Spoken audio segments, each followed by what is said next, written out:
मेरे जहन में अलग अलग सवाल आ रहे हैं, अलग अलग तरीके के दृश्य मेरे को दिखाई दे रहे हैं, मेरा मन इधर उधर भटक रहा है। तो इसमें आपको घबराने की बिल्कुल भी बात नहीं है, परेशानी वाली बात बिल्कुल नहीं है। जब भी आप कोई अच्छा कार्य करते हैं, जब भी आप ईश्वर से जुड़ा कोई कार्य करते हैं, कोई मंत्र जाप कर रहे हैं, पूजा पाठ कर रहे हैं, ध्यान कर रहे हैं, कोई भी अच्छा काम जब आप करना शुरू करते हैं ध्यान के साथ, तो मन आपको घुमाता है। मन आपको कहीं ले जाएगा, कहीं आपके काम धंधे में ले जाएगा, कहीं वो मार्केट में आपको ले जाएगा, कहीं आपके रिश्तेदारी में ले जाएगा, कहीं अच्छे लोगों के साथ ले जाएगा, कहीं बुरे लोगों के साथ लेके जाएगा। और वो जो विचार हैं वो धीरे धीरे आपके मन में चलते रहते हैं और आपको ऐसा लगता है कि मैं जो ध्यान लगा रहा हूँ या जो मैं मंत्र जाप कर रहा हूँ इसका फल मुझे नहीं मिला। तो इस चीज से आप परेशान ना हो। मन का कार्य होता है भटकना, और आप जो कार्य करने जा रहे हैं उस आपका कार्य एकाग्र करना।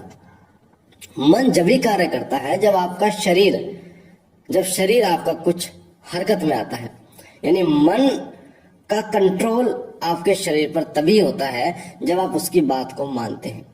वो आपसे कहेगा वहां जाना चाहिए, आप 2 घंटे मंत्र जाप करने के लिए बैठ रहे हैं, आपको ऐसा लगेगा यार 2 घंटे बहुत देर हो गई, बाहर क्या चल रहा होगा, घर में क्या चल रहा होगा, काम धंधे पे कैसा चल रहा होगा, परिवार में क्या चल रहा होगा, 10 चीजें आपके दिमाग में चलती रहती हैं।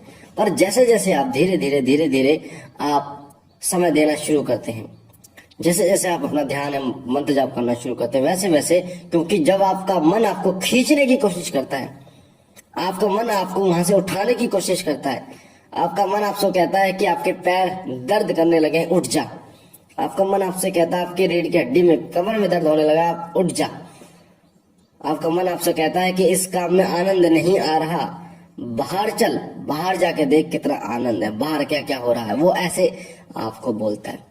और जब आप ये सोच लेते हैं कि ये जो मन नहीं है, ये कोई और व्यक्ति है, ये कोई और व्यक्ति है, आप खुद को और मन को अलग कर लेते हैं। मन को आप एक राक्षस समझ लेते हैं और खुद को एक देवत्व शक्ति।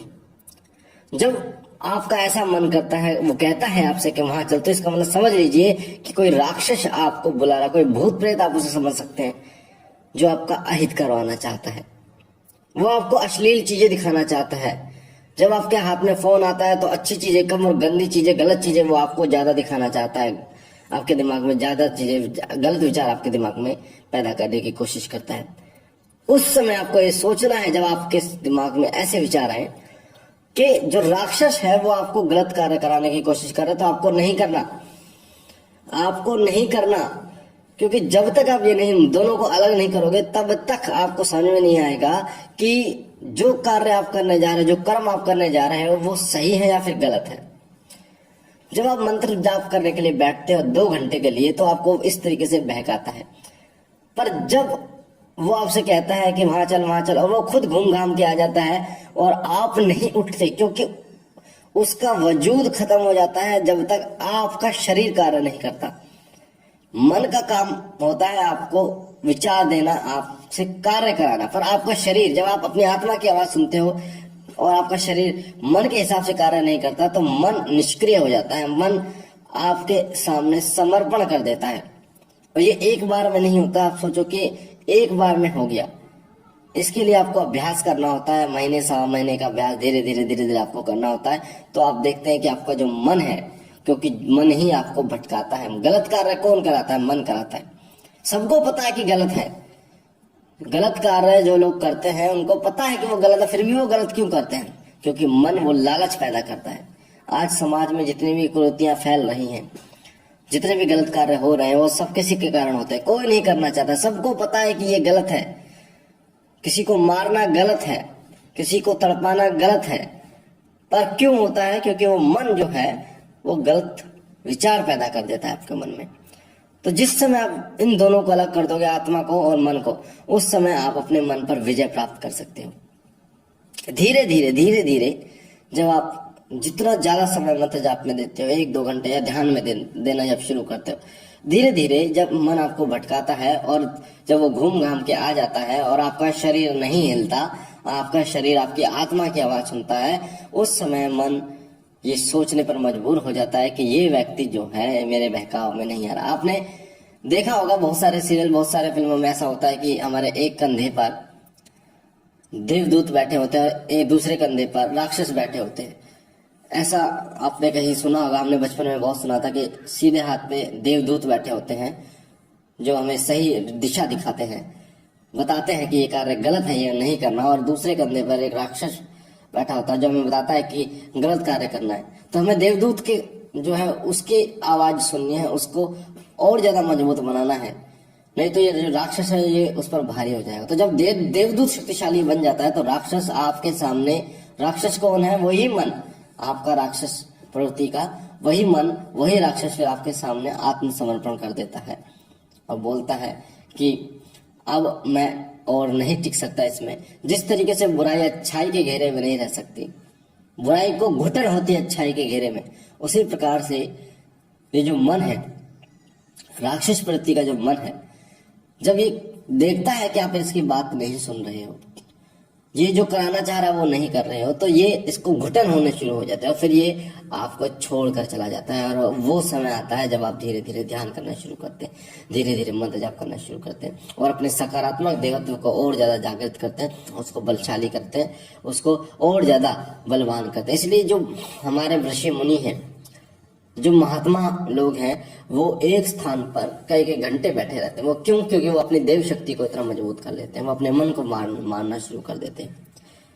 आप भी ऐसा कर सकते हैं। जब आप धीरे धीरे अभ्यास करेंगे तो आप भी ऐसा कर सकते हैं, पर दोनों को अलग आपको देखना होगा, दोनों को अलग नजर से आपको देखना होगा। इस चीज को मानना होगा कि आपके अंदर जो देवदूत है वो है, और जो राक्षस है वो भी है। आप जब भी कोई कार्य करते हैं तो एक आपसे कहता है ये सही है, एक कहता है ये गलत है। आप खुद इस चीज को आजमा सकते हैं और आजमाया भी होगा आपने कि एक गलत एक सही कहता है तो आपको सही की बात सुननी है। जो आपको किसी कार्य के लिए बोला जाता है कि ये कार्य सही है, इसको करना चाहिए, तो दूसरा वाला आपको मना करता है, नहीं करना चाहिए, जबकि वो कार्य सही है। दूसरा वाला कहता है कि इसमें आनंद नहीं है, मजा नहीं है इसमें, इस कार्य को नहीं करना चाहिए। तो आपको जो कार्य सही है, चाहे वो आनंदमय है चाहे वो आनंदमय नहीं है, उसको आपको करना चाहिए। और जब आप उसे करते हैं तो आत्म संतुष्टि आपको मिलनी शुरू होती है और आपका मन एकाग्र होना शुरू होता है।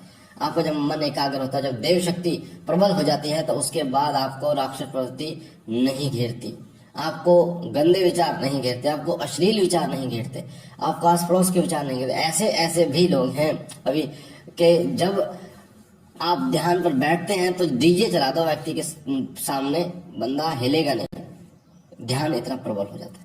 तो ये आपको सोचना, ये आपको करना है। और जब आप इस तरीके से करना शुरू कर देते हैं तो कभी भी फिर आपके साथ ये चीजें नहीं होंगी, गलत कार्य आप बिल्कुल नहीं करोगे, क्योंकि एक जो प्रबल देवत्व शक्ति है वो आपको रास्ता दिखाएगी, वो आपको बताएगी कि ये सही है ये गलत है, फिर वो आपको सारे रास्ते दिखाएगी कि आपको अपने जीवन के में क्या करना चाहिए, कहाँ आपको फायदा होगा, सब चीजें। यानी कहना चाहते हैं, इस कहने का मतलब ये है कि जो सही रास्ता, सही मार्ग दिखाने वाला देवदूत है वो आपका जागृत हो जाता है, प्रबल हो जाता है, फिर आपको किसी की आवश्यकता नहीं होती। उसके बाद देव शक्तियां कैसे हासिल की जाएंगी, देव शक्ति से कैसे भगवान को प्रसन्न किया जाएगा, दर्शन कैसे करने, कैसे शिवलोक की प्राप्ति करना, सब आपको रास्ता दिखता चला जाएगा।